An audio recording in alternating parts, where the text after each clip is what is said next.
अस्सलाम वालेकुम dear students. आज हम पढ़ेंगे टाइप्स ऑफ असेसमेंट। इससे पहले मैंने जो वीडियो बनाई थी उसमें हमने पढ़ा था मेजरमेंट, असेसमेंट एंड एवल्यूशन। अब असेसमेंट क्या होता है? ये होता है तज्जिया करना कि टीचर ने जो बच्चों को पढ़ाया है क्या उसकी समझ आई है या नहीं आई है, क्यों नहीं आई है। ये सारी चीज़ें हमने उसके अंदर डिस्कस कर ली थी।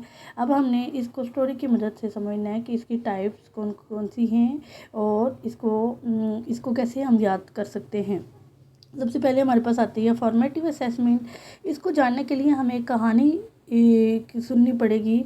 तो एक दफ़ा का जिक्र है कि एक गांव में एक लड़की होती है, वो क्लास 6 की स्टूडेंट होती है। उसका नाम आलिया होती है और उसकी टीचर जो होती हैं वो मिस सारा होती हैं। वो एक दिन बैठी अपनी क्लास में सोच रही होती है कि ये टीचर हर बार अलग अलग तरीके से हमारा टेस्ट क्यों लेती हैं। कभी छोटे सवाल, कभी बड़े सवाल, कभी शुरुआत में ही क्विज। ये सुनकर मिस सारा मुस्कुराती हैं और बोलती हैं, आलिया ये सब असेसमेंट कहलाते हैं और इनकी मुख्तलिफ इकसाम होती हैं। आओ मैं तुम्हें एक मज़े की कहानी से समझाती हूँ। पहला जो हमारे पास होता है वो फॉर्मेटिव असेसमेंट होती है। मिस सारा कहती है, जब हम सीख रहे होते हैं और मैं तुमसे छोटे छोटे सवालात करती हूँ या तुमसे होमवर्क लेती हूँ तो मैं जानती हूँ कि तुम कहाँ खड़ी हो। ये फॉर्मेटिव असेसमेंट है। आलिया बोलती है, अच्छा जैसे जब आप क्लास के आखिर में छोटा सवाल पूछती हैं तो बिल्कुल इससे मैं जानती हूँ कि हमने सबक समझा है या नहीं। तो उसकी टीचर कहती है कि बिल्कुल ऐसा ही है।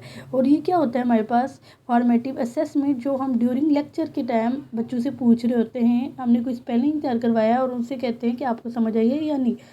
अब दूसरा जो हमारे पास स्टाफ होता है वो होता है समेटिव असेसमेंट। मिस सारा बोलती हैं, जब हम पूरा यूनिट या मजमून मुकम्मल कर लेते हैं तो फिर एक बड़ा इम्तिहान लेते हैं। तो ये होती है समेटिव असेसमेंट, मतलब कि जब हम चैप्टर कंप्लीट कर लेते हैं और उसके बाद जब हम आपसे टेस्ट लेते हैं तो वो कौन सा होता है हमारे पास, समेटिव असेसमेंट। तो आलिया बोलती है, जैसे सालाना पेपर हो गए। जी हाँ, ताकि ये देखा जा सके कि तुमने क्या सीखा। अब इसके बाद होती है हमारे पास डायग्नोस्टिक असेसमेंट। मिस सारा आगे कहती हैं, जब नया मजमून शुरू करने से पहले मैं तुमसे एक प्री टेस्ट लेती हूँ ताकि देख सकूँ कि तुम पहले से क्या जानती हो। जब भी हम क्लास 6 से 7 में प्रमोट होते हैं तो वहाँ लिखा होता है कि हमने प्रीवियस जो क्लास है उसमें ये चीज़ पढ़ चुके हैं।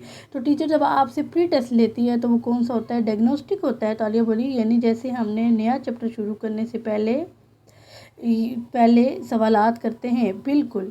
अब क्या होता है कि जो लास्ट चौथा स्टेप होता है बैंक मार्च असेसमेंट। मिस सारा आखिर में कहती हैं, और जब हम साल के दौरान वक्फे से तुम्हारा टेस्ट लेते हैं ताकि हम जान सके कि तुम्हारी कारकर्दगी कैसी जा।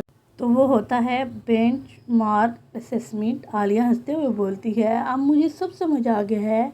ये सब एक तालीमी सफ़र की तरह है और आज स्टाफ ज़रूरी है। आलिया खुश हो जाती है क्योंकि इसे पता चल गया है कि हर किस्म की असेसमेंट क्यों ज़रूरी है।